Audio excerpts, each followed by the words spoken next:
makin bahagia, makin diurus oleh Allah semua keperluan kita. Wa may yattaqillaha yaj'al lahu makhrajan. Masalah-masalah kita apapun jenis masalahnya, Allah Maha tahu, nanti Allah yang ngasih jalan keluar. Tidak ada satupun masalah yang kita hadapi kecuali Allah tahu. Jadi jangan takut menghadapi hidup ini ya. Ada Allah yang menguasai segala-galanya. Asal kita benar-benar jadi hamba Allah. Kalau tidak jadi hamba Allah, hamba harta, hamba jabatan, hamba popularitas, hamba penampilan, hamba pujian orang, hamba syahwat, hamba amarah, hamba popularitas. Banyak yang orang hidupnya mengabdi kepada selain Allah. Apa sih ilah?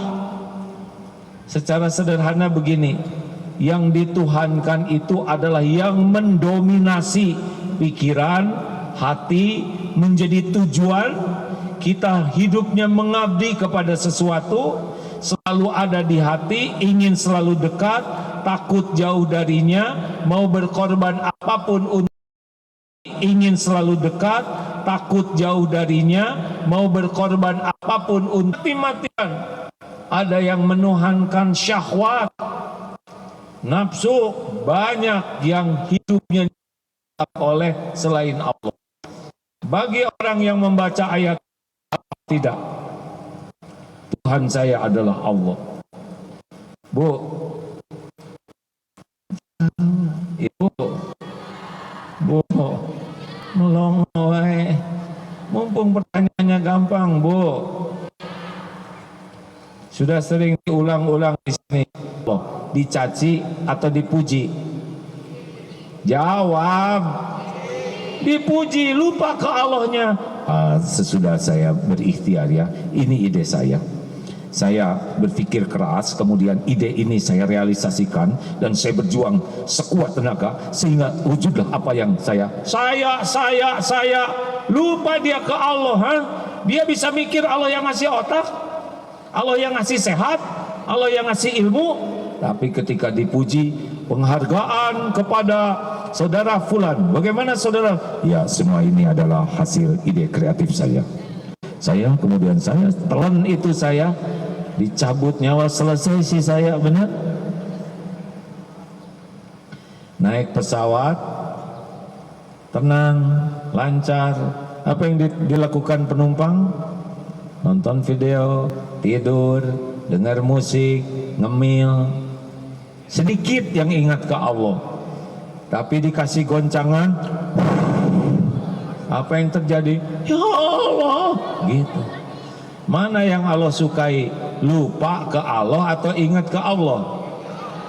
Oh, ini penting pemahaman ini ya, bahwa kita diuji semuanya. Mana yang berat ujian, di Palestina atau di Indonesia?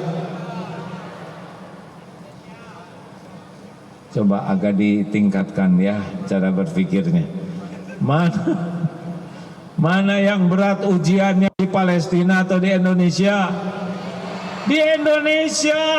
Di sana secara manusiawi berat, tapi di sana besar kemungkinan zikirnya terus menerus. Lapar, ya Allah kami lapar, ya Allah tidak ada air, ya Rabb kami kedinginan, ya Allah bom meledak di mana-mana, ya Allah lindungi kami. Mana kita ngomong begitu, ya kan?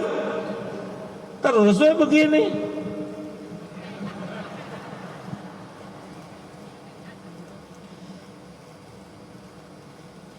Berapa banyak ibu-ibu yang jadi solehah gara-gara suaminya lincah lagi, benar?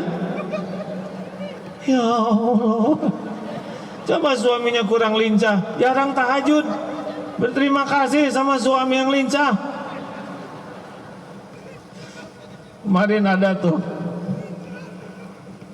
ada yang ngajak makan, cerita, kata temennya, ini si Akang ini sekarang tahajudnya bagus, kemudian sholatnya di masjid terus, pengusaha ini, lalu pokoknya berbagai kebaikan jadi banyak. Tahu kenapa? Karena dipanggil KPK. Walaupun jadi saksi, ya Allah. Kalau nggak dipanggil, nggak ingat ke Allah. Jadi harus berterima kasih tuh yang dipanggil-panggil KPK tuh ya. Kalau jadi soleh. Nah, jadi kita harus melihat orang yang kaya itu bukan orang berprestasi, tapi orang yang ujiannya berat dari Allah. Yang jadi gubernur, yang jadi menteri, yang jadi jenderal, termasuk yang jadi kiai, itu bukan ciri orang sukses, tapi orang yang berat ujiannya dari Allah. Halo? Kayak nggak semangat gini. Jelas tidak nih hadirin? Yang sukses itu yang lulus, namanya ahli takwa di dunia ini. Nanti bonusnya husnul khotimah, dijamu nanti jadi ahlul jannah. Itu tempat sukses ya. Dunia sepenuhnya adalah ujian. Makanya biasa-biasa aja. Lihat mobil bagus ya nggak apa-apa, bagus, tapi cuman kaleng, kaca, begitu aja. Tidak boleh kita merasa keren dengan mobil. Walaupun mobilnya bagus, hati itu tetap aja ini milik Allah, titipan Allah, ujian dari Allah. Bahkan berpeluang ujub, ria. Tapi kalau takdirnya ada yang ngasih, ya nikmati saja ya. Jelas tidak nih? Termasuk tubuh, ini tubuh bukan milik kita. Kalau milik kita muda aja terus, Apa? Udah berapa lama di dunia? Lama juga teh, udah lupa ya. Berapa lama? 70 tahun Abah. Maaf ya, senior berarti ini. Dulu kan Abah muda ya. Dulu kita pakai seragam SMA lucu. Sekarang dipakai lagi lebih lucu, betul ya? Bukan punya kita ini. Saya juga wajah bukan punya saya. Rambut udah mulai beruban. Walaupun makan sari arang, cat hitam, nggak ada, nggak ngepek, tetap putih lagi. Ada yang dicat, baru selesai dicat tumbuh putih lagi. Harusnya diminum catnya. Gak bisa, ini bukan punya kita tubuh ini. Enjoy saja. Jadi tua itu dinikmati, ya. Halo? Milik Allah semuanya, milik Allah. Kita tidak punya apa-apa. Kalau dikasih syukur, ditahan sabar. Semuanya milik Allah. Kita tidak punya apa-apa. Kalau dikasih syukur, ditahan sabar. Kasih syukur, ditahan sabar. Tidak punya apa-apa. Kalau dikasih syukur, ditahan sabar. Di bawah dunia ini tidak. Lihat tuh, pulang nanti lihat istana negara ya. Dulu Belanda datang jauh-jauh. Berapa lama di sana? Mati. Datang Jepang menguasai, betul tidak? Mati. Presiden pertama meninggal, kedua meninggal, istana tetap di sana. Manusia ngaku-ngaku aja sebentar. Ingat rumus tukang parkir, banyak mobil, jangan sombong. Ganti-ganti mobil, tukang parkir tidak ujub. Diambil sampai habis, tidak sakit hati. Kenapa? Hanya titipan. Lahu ma fis samawati wa ma fil ardh. Man dzalladzi yashfa'u 'indahu illa bi'idznih. Siapa lagi yang bisa memberi syafaat?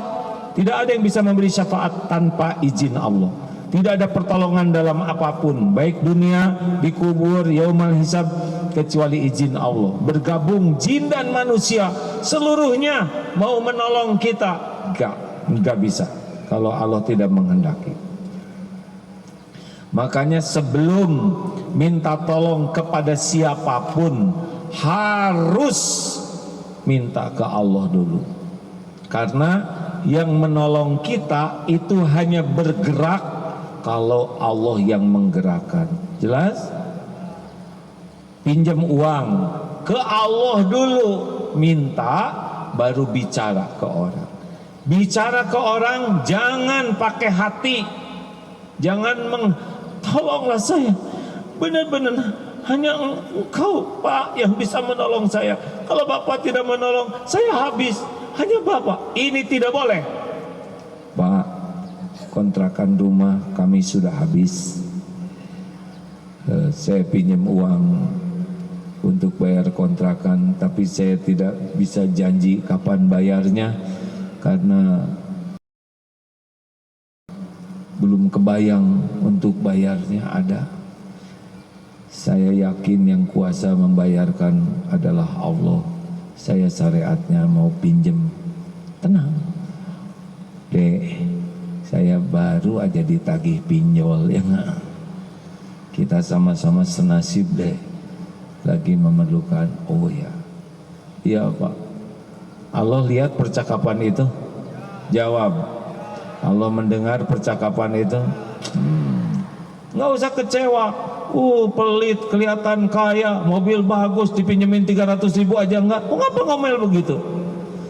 Itu pasti bersandar ke makhluk. Allah pemilik segala rezeki, pemilik segala pertolongan. Ikhtiar lagi, ikhtiar lagi. Nanti pada waktunya Allah menolong. Bu, ibu, nggak usah banyak keinginan sama suami. Suami ibu nggak punya apa-apa kalau nggak dikasih oleh Allah. Bikin kesal dan sakit hati aja, ya kan? Minta apa-apa ke Allah. Ya Allah, saya ingin sepatu baru. Ini kerudung pink belum ada pasangannya. Yang biru udah ada. Katanya ibu-ibu harus seragam. Minta ke Allah, Pak, beliin sepatu dong Pak. Suami enggak usah menolak. Kalau bikin sakit hati dan bertengkar jangan tolak. Siap Bu. Ibu pilih sekarang mana yang ibu suka. Kasih tahu ke saya berapa harganya. Nanti papa yang transfer. Beres. Uang enggak ada, lapor ke Allah. Wahai Allah Subhanahu wa ta'ala, Engkau tahu istri saya sudah 2 losin sepatunya. Tidak ada yang tersembunyi baginya. Tolong ya Rabb, ini lagi pas-pasan saya, Engkau tahu. Diatur sedemikian rupalah ya Allah, supaya istri tidak kecewa dan solusi terbaik. Meminta begitu. Bagaimana Bu, ada nggak yang cocok? Nggak Pak, ada yang cocok sekarang. Alhamdulillah. Enak. Ini tapi omongan orang dewasa ini ya. Saya mau cerita, banyak anak kecil nggak? Kan untuk usia tertentu katanya wanita itu, istri itu jadi mulai malas. Ngertilah pokoknya, ngerti-ngerti, yang nggak ngerti nggak apa-apa. Nah suaminya banyak keinginan. Adek bobo deh ya, ini urusan orang dewasa. Jadinya uring-uringan. Dikit-dikit itu anak cucu belum tidur, gak jadi kan. Aduh capek lah, besok lagi aja nih, banyak kerjaan, gak jadi. Suami jadi bete. Kenapa? Karena ngarepnya dari istrinya. Oh dari mana lagi? Maksudnya ngarep-ngarepnya ke Allah. Ya Allah tolong, sudah mulai error ini. Jarang yang minta ke Allah dulu.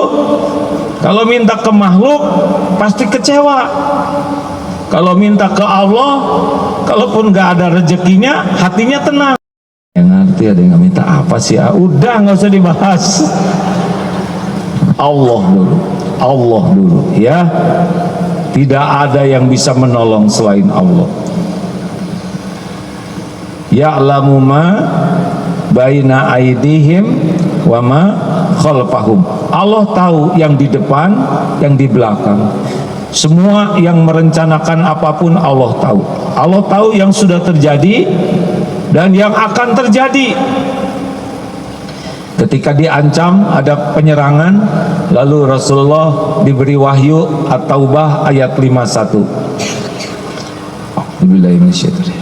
Qul la yusibana illa ma kataballahu lana huwa maulana wa 'alallahi falyatawakkalul mu'minun. Katakanlah, sekali-kali tidak akan menimpa kepada kami kecuali apa yang sudah Allah tetapkan untuk kami. Dialah Allah pelindung kami, dan kepadanya lah orang-orang yang beriman bertawakal. Nih, kalau terancam, cemas dengan yang akan terjadi, pegang ayat ini. Allah tahu apa yang akan terjadi, dan Allah kuasa menakdirkan apapun kepada kita. Maka kalau kita tegang dengan yang akan datang, sempurnakan ketaatan kita, tawakal kita kepada Allah. Mau diapain aja diri kita, Allah maha baik, Allah maha bijaksana. Jangan risau. Jelas? Jawab, jelas? Pernah nggak Allah berbuat jelek kepada kita? Tidak pernah, dan tidak akan pernah. Yang jelek itu adalah kita menzolimi diri sendiri. Aduh, nanti gimana? Tenang, ada Allah. Itu orang beriman. Allah tahu apa yang akan terjadi, berlindung ke Allah. Kita diancam, ada Allah pelindung. Beneran, ternyata terjadi, jalani. Kalau kita mencemaskan sesuatu, lalu kita berlindung ke Allah, dan terjadi yang kita cemaskan, Allah akan menguatkan hati kita, tidak akan stres. Mau melamar, takut ditolak, doa ke Allah. Udah ke sana, benar-benar ditolak. Gimana? Kalau sudah tawakal, ini tidak luka. Luka di hati karena tidak pernah bergantung ke Allah. Jelas hadirin? Katanya sekarang lagi musim PHK. Tenang saja, jalani aja kerja baik-baik. Tiba-tiba benar-benar kena PHK, jangan cemas. Wah, gara-gara PHK saya belum dapat uang, belum dapat gaji lagi. Terus yang bagus ikhtiar, berbaik sangka kepada Allah. Saya sudah mulai jual-jual nih, namanya mantap ya, makan tabungan. Tabungan saya udah hampir habis sekarang. Belum juga dapat kerjaan, tabung. Terus saja husnuzon ke Allah. Allah tahu kok yang sedang terjadi. Sekarang saya harus jual, sepeda dijual, jaket dijual. Jual aja, namanya mindset ya, makan aset. Udah habis, Allah tahu keadaan kita. Ikhtiar terus, tawakal terus, doa terus, pasti ada kebaikan di sini. Mungkin Allah akan memberikan nikmatnya, yakin. Selama ini kita bersandar ke gaji, bersandar ke tabungan, sekarang hanya ke Allah. Nanti pada waktunya Allah cukupi lagi. Ada yang baru di PHK di sini? Ada, makanya saya kesini juga ya, mau menenangkan batin. Berapa banyak yang di PHK? Kalau PHK terus meninggal, kalau PHK lalu Allah menutup rezeki, pada meninggal yang di PHK. Enggak tuh, enggak ada riwayat yang PHK langsung pada meninggal, ya kan? Karena rezeki itu Allah yang ngatur. Ya'lamu ma baina aydihim wa ma khalfahum wa la yuhituna bi syai'in min ilmihi illa bima syaa. Kita tidak tahu apa-apa nih dari ilmu kecuali sedikit ilmu yang Allah berikan kepada kita. Maka jangan sok pintar, merasa berilmu, sekolah setinggi apapun pasti sedikit ilmunya. Benar? Jangan sok tahu. Coba ingat, digigit anjing baik atau buruk? Sok tahu. Udah dibilangin kita nggak tahu rahasia Allah, ya kan? Ingat yang pemuda itu, dia doa minta jodoh, kemudian keluar dari rumah, malah yang ngedatengin anjing betina, terus ngegigit betisnya, baik atau buruk? Bingung. Nyebut baik takut terkabul digigit, nyebut buruk takut salah, nyebut diam disangka nggak tahu apa-apa. Kan sesudah digigit dia dibawa ke klinik, diobatin di klinik. Hari berganti hari, akhirnya tahu rahasia takdir, ternyata jodohnya jodohnya siapa? Perawat? Bukan, pemilik rumah sakit. Ganti lagi itu yang dulu. suka-suka yang ngarang. Nah, pemilik rumah sakit itu ternyata yang punya anjingnya. Maaf ya, ini ngarang. Hadirin, ya seperti maaf gitu ya, kan nggak pernah menyangka takdirnya begini, nggak ada. Dari TK, SD nggak kebayang, tidak kebayang sama sekali bekal dianggap katanya kiai, kata orang gitu ya. Gak tuh, sampai tamat kuliah nggak pernah kebayang akan ceramah, nggak ada remeng-remeng sama sekali. Dulu tuh ingin masuk akabri, ayah saya tentara, saya pengen masuk TNI, tapi pas baris kerasa kurang tinggi, akhirnya tidak jadi. Dulu sakit hati, sekarang gembira sekali, tidak jadi TNI, malah jadi begini. Gak tuh, nggak kebayang. Jadi jelas ini pun ujian, mau jadi kiai benar atau kiai error, mau jadi kiai yang ngajak orang kepada dunia atau kiai yang ngajak orang kepada Allah, kiai yang menuhankan Allah atau menuhankan syahwat. Ada juga itu yang ditakdirkan jadi kiai dan tidak tahan dengan ujian. Nah, jangan songse dengan ilmu yang dimiliki ya. Kita terus menerus minta tolong kepada Allah supaya ditunjukin apapun. Ihdinas siratal mustaqim. Allahumma inni as'alukal huda, minta petunjuk. Wahdini, minta petunjuk terus, karena kita nyaris tidak tahu. Walaupun kita berpengalaman, kita tidak tahu. Selanjutnya, wasi'a kursiyyuhus samawati wal ard. Langit, bumi, jagat semesta ini, kursi itu bukan kursi seperti ini, tapi tapak. Yang saya dengar dari guru itu, tapaknya singgasana itu kursi. Allah penguasa langit, bumi, jagat semesta alam ini, kekuasaannya melampaui jagat semesta yang tidak terbayangkan. Kita ini dunia kecil sekali. Makanya kalau orang baca ayat kursi, harusnya udah hilang nih yang hebat-hebat di dunia. Yang ada adalah kekuasaan Allah. Jin, setan itu jadi kecil, gak ada apa-apanya. Mereka cuma makhluk Allah, betul? Wasi'a kursiyyus samawati wal ard. Jagat semesta ini milik Allah, diurus, dikuasai, takluk semuanya. Kita gak ada apa-apanya. Selanjutnya, wala ya'uduhu hifzuhuma wa huwal 'aliyyul 'azim. Allah tidak berat mengurus semuanya. Dihidupkan, diciptakan, dikasih makan, diangkat, diturunkan, diberi, dibahagiakan, dibikin sedih, semua tidak ada yang bisa terjadi kecuali dengan izin Allah. Yas'aluhu man fis samawati wal ard kullu yaumin huwa fis sya'n.